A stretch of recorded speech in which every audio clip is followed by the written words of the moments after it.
It was a blazing summer afternoon in Arlington, Virginia.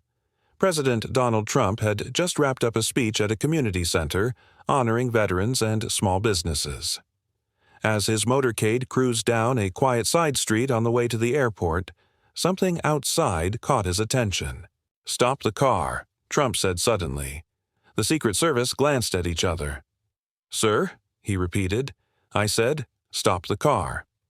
The motorcade stopped at a street corner where a humble lemonade stand stood beneath the scorching sun. Behind, it was a man in his 60s wearing a worn Marine Corps cap and an old, wrinkled uniform shirt. His stance was proud, though his eyes carried the weight of memories. But it wasn't the cart that made Trump pause. It was the hand-painted sign, "Lemonade for my buddies who never made it home." Trump stared, unmoving. The veteran noticed but remained calm, pouring a cup with steady hands. Trump stepped out of the SUV, ignoring the cameras and agents. "What's your name, sir?" he asked. The man looked up and saluted. "Corporal Hank Rivers, U.S. Marines, retired." Trump returned the salute. "Thank you for your service." Hank nodded. "They were the real heroes, sir. I'm just here for them." Trump's eyes returned to the sign. This is for them?" Hank pointed to a small wooden box on the cart, names carefully carved into its surface. A quiet memorial. "Every dollar from this lemonade goes to help veterans' families, the wives, the kids, the ones left behind." Trump was silent. "You'd be surprised how many never get the help they need," Hank added, glancing away. "So, I do what I can." A young boy on a scooter approached shyly. Hank smiled, handed him a cup, and the boy slipped a crumpled dollar into the box, whispering, "My uncle never made it home either." Trump watched, something shifting inside him. "How long have you been doing this?" he asked. 8 years, Hank said.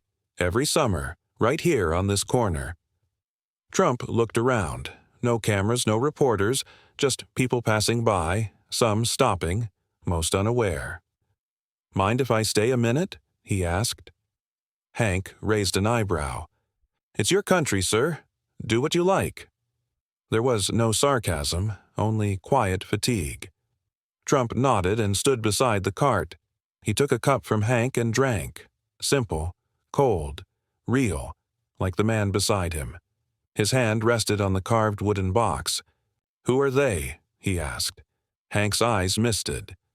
"My platoon, Operation Phantom Fury, Fallujah, 2004. 13 of us. We lost 9. Some died in my arms." Trump's fingers paused on one name, Private L. Alvarez. "His wife was pregnant," Hank said, voice tight. "He never met his son." Trump exhaled. "I promised I'd never forget," Hank added. "Promised their families. I carved each name myself." Trump looked at him, moved. "No one asked you to do this." "But they shouldn't have to ask," Hank said quietly. "We come back from war, and the world moves on. That's fine, life does, but some things shouldn't be forgotten." A light breeze lifted the faded American flag on the cart. Trump wiped sweat from his brow. "Why not ask for help? Reach out," he asked. "I did," Hank replied. "Red tape, long waits, paperwork, so I built this instead." A silence settled between them. Not awkward, just full. "I'm not looking for attention," Hank added. "I just want the next widow to know someone out here remembers." Word had spread. A small crowd gathered along the sidewalk, quiet, respectful. A young woman stepped forward and pointed to the box. "That name," she said softly. "That's my brother." Hank stood a little taller. "Liam Alvarez." She nodded, eyes brimming. "You remember him?" "I held his hand when he passed," Hank said. "He talked about you, kept your drawing in his helmet." She broke down in tears. Trump stood beside her, silent. Trump gently guided the woman to a nearby bench as she wept, then turned back to Hank, who looked away, clearing his throat. A Secret Service agent leaned in and whispered, "Sir, we should really get moving." Trump shook his head. We're staying. But the schedule. The country can wait. He faced Hank again. You should be known. Honored. Hank shook his head. I didn't do this to be seen. That's what makes it matter. He said nothing more, just handed Trump another cup of lemonade. Trump sat. He couldn't read more. Gently, he placed the letter back, his throat tight with emotion. Hank turned to serve another customer, a man in a business suit who silently slipped in a $50 bill. More people gathered. Someone laid flowers at the base of the cart. A local news van arrived, but Trump said nothing, just stood beside Hank like a soldier on watch. I thought we were forgotten, Hank said quietly. You're not, Trump replied. Not anymore. He leaned in. My uncle served too. He once told me, some things change a man forever. I've seen it. So have I. I forgot that. His eyes returned to the handwritten sign. Lemonade for my buddies who never made it home. I've made a lot of speeches, Trump said, but this says more than all of them. Turning to Hank, he asked, how would you feel about bringing this cart to the White House lawn next week? Hank blinked. What? I want the country to see this, to hear this.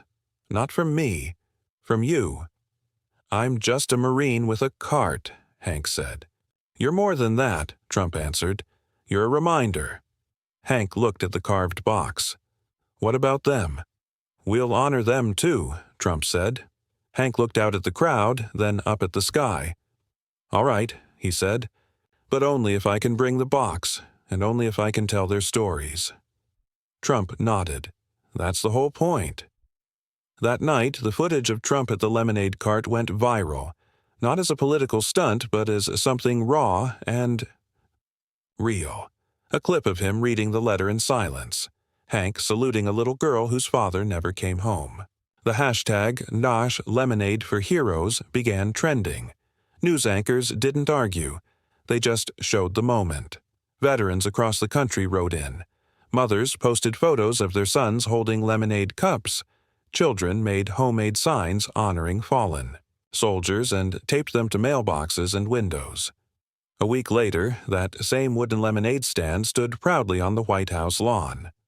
The original hand-painted sign hung across the front. Hank, in full-dress blues, poured the first cup for a Gold Star mother. Trump stood beside him, silent, present. No teleprompters, no applause lines, just Hank at a mic, telling stories. Their names, their laughter. How one always gave candy to kids in Iraq. How another couldn't start a morning without country. Music. How one never got to meet his daughter. In the days that followed, letters poured into the White House, from veterans, widows, and children. Some carried donations, others simply shared memories or prayers. One note from a 10-year-old girl read, Dear Mr. President, my dad's name isn't on that box, but I think about him every day. Thank you for remembering him anyway. In a quiet follow-up meeting, Trump told Hank, We're going to build something lasting. A national memorial, but one that tells their stories. One that feels alive. Hank looked up. And the cart? Trump smiled. It'll be the heart of it. Months later, Hank's weathered lemonade cart, worn and stained, with years of sun and service, was placed in a new wing of the National Museum of American History. The original hand-painted sign hung above it. Lemonade for my buddies who never made it home. Visitors came, children, parents, veterans. Some cried, some smiled, all remembered. Over time, the lemonade cart became more than a memory.